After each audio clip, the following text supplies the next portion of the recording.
Hello, and welcome to the Edifice of Trust podcast. The Edifice of Trust podcast is a thoughtful discussion of today's current events from the perspective of America's founding principles. Welcome. Postmodern Prehistory, an alternative viewpoint on human prehistory, the Dawn of Everything, A New History of Humanity, by David Graeber and David Wengrow, posits that the adoption of farming and agriculture by our ancient ancestors did not lead inevitably to surplus private property and domination by a hierarchy of elites. The general idea of academics, and also most of the rest of us, has been that our prehistoric ancestors for most of the past 200 to 300,000 years of human history were simple hunter-gatherers wandering around the savannas in small bands of relatively closely related persons.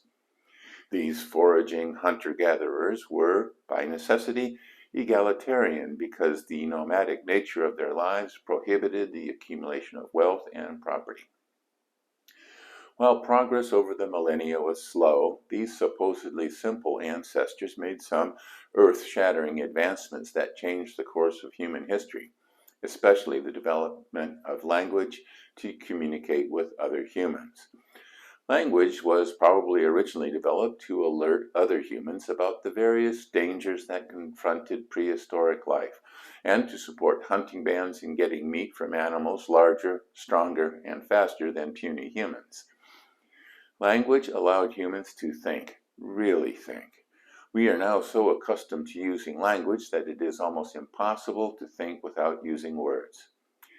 Language accelerated the advancements our ancestors were making in developing tools and artifacts that assisted them in coping with their daily struggles. Language also helped in developing larger social structures better able to adapt to the environment. A lot of these changes seem to have occurred at the end of the last ice age, about 10 to 12,000 years ago. Many people converted from nomadic foragers to living in permanent or semi-permanent camps or villages. Most archaeologists believe that the development of agriculture was the key to allowing people to give up hunting and gathering. But land for farming needed protection. The surplus food generated by farming allowed certain villagers to specialize in providing protection, along with other forms of specialization, such as blacksmiths and millers, to provide tools and services for the farmers. And all this specialization required a bureaucracy to administer the distribution of goods and services, and that bureaucracy further required someone to tell it what to do. Thus, farming, according to the conventional wisdom, led inexorably to the creation of hierarchy as well as income and social inequality. Authors Wengrow and Graeber dispute this inexorable course of history in their book. They assert that many of these camps and villages grew into towns and even small cities long before the foragers turned to large-scale farming. They also assert that these towns and cities show little evidence of bureaucracy, hierarchy, or elitism. Much of the 500-plus pages of their book details ad nauseam examples that they say exhibit these characteristics. But the principal basis for their theory are narratives of the indigenous tribes of the northeastern sector of the North American continent about how they lived before the arrival of Europeans, as well as what they thought about European culture and society. These Native Americans lived in small villages or towns where clans lived in communal lodges, and most decisions were made by a council of elders. These councils were often led by women, they pointed out, leaving the men free to go hunting or on the warpath. These communities often had small gardens or native areas favorable to certain fruits and vegetables, but had supposedly given up large-scale farming of grains. Lands were not held in common because there was no sense of ownership in the land. The land was just the land. There was no bureaucracy to manage the lands or village affairs, And although there may have been chiefs, the authors insisted that the villagers were free to ignore orders from these chiefs or to walk away and join their clan in a different village, these being two essential freedoms that all people seek. As the Native Americans had no written language, the narratives of these indigenous people were recorded by French explorers and colonizers. Some of the indigenous leaders were transported to Europe, where they were very popular in academia and in the salons of Paris elites. One such native was Candiaronk, who was supposedly the inspiration for Rousseau's Noble Savage, who personified the state of nature, which the authors felt was the basis for the Enlightenment thought and philosophy of Rousseau. But Rousseau, as we learned in our study of postmodernism, a postmodern future, published April 27, 2023, was not an Enlightenment philosopher, but a counter-Enlightenment philosopher who recommended the creation of an all-powerful state to eliminate private property and force equality of outcomes on everybody. Hardly the ability to ignore orders or simply walk away that the authors define as the essence of freedom. And while left-leaning publications like The Post, a paean to freedom, The Garden, an exhilarating read, and The Atlantic, brilliant, praised the work of Wengrow and Graeber, dedicated left progressives panned it. The ideal prehistoric past that the authors describe is not a natural socialist paradise or primitive communism, but an anarchy of hunter-gatherers who periodically got together for religious festivals or trade fairs at semi-permanent camps at certain times of the year, and afterwards went their separate ways.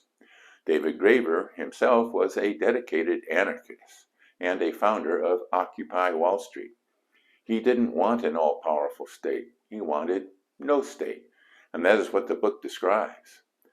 No wonder the progressives were pissed. Ponder that while you watch a brief message. Don't forget that my Edifice of Trust books, Principled Policy, Edifice of Trust 2nd edition, In Defense of Principle, and The People's God are available on Amazon, Barnes & Noble, and iBooks. Thank you. Welcome back. One of the most popular series on Netflix right now is Ancient Apocalypse. The premise of this series, presented by Graham Hancock, is that there are a number of prehistoric monumental structures that are far older than previously believed, dating back to the end of the Ice Age. Mr. Hancock, who is a journalist and not an archaeologist, believed that these structures and other technological advances that occurred during the same period were created by primitive peoples with the help of the survivors of an advanced civilization that perished due to cataclysmic events at the end of the Ice Age. The left-wing newspaper The Guardian has called the series the most dangerous series on Netflix. Although why this series is more dangerous than the longer-running Ancient Aliens series on the History Channel is not clear. Perhaps it is because many of the sites featured on Mr. Hancock's show are the same sites used by Graeber and Wengrow to assert their beliefs about human prehistory. Stories about ancient civilizations and alien visitors go all the way back to Plato's description of Atlantis, and perhaps even further. Myths about ancient floods are common in many cultures and may represent the rising seawaters that rose dramatically at the end of the period known as the Younger Dryas, which was the last gasp of the Ice Age, where the Mediterranean Sea breached the Bosporus and flowed into what is now the Black Sea.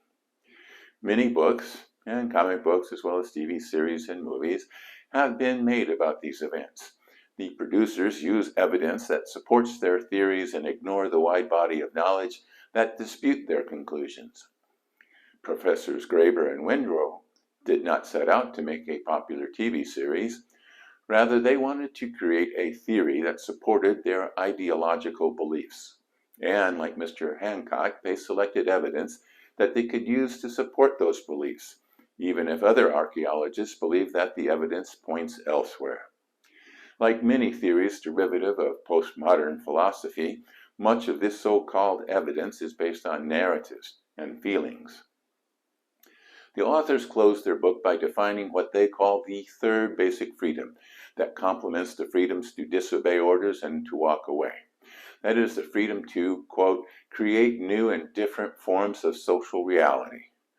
What this new social reality might be is not made clear by the authors, but based on their previous discussions, it would likely include social and income equality, but not be reliant on the use of force by a powerful state to ensure those conditions. Force that many counter-Enlightenment philosophers from Rousseau to Marx thought would be necessary. The Dawn of Everything was thought to be the first in a series of books that would outline the theories of Professors Graeber and Wengrow in more detail. However, the untimely death of David Graeber may delay indefinitely such additional volumes. As such, The Dawn of Everything seems unfinished and incomplete. The authors seem to be trying to redefine what it is to be human, but they did not get there in this book. Even if Professor Wengrow succeeds in completing the task alone or with a new collaborator, it will be a challenge for him to describe how we get from where we are now to the new ideal he envisions. I am not optimistic. Thanks for watching.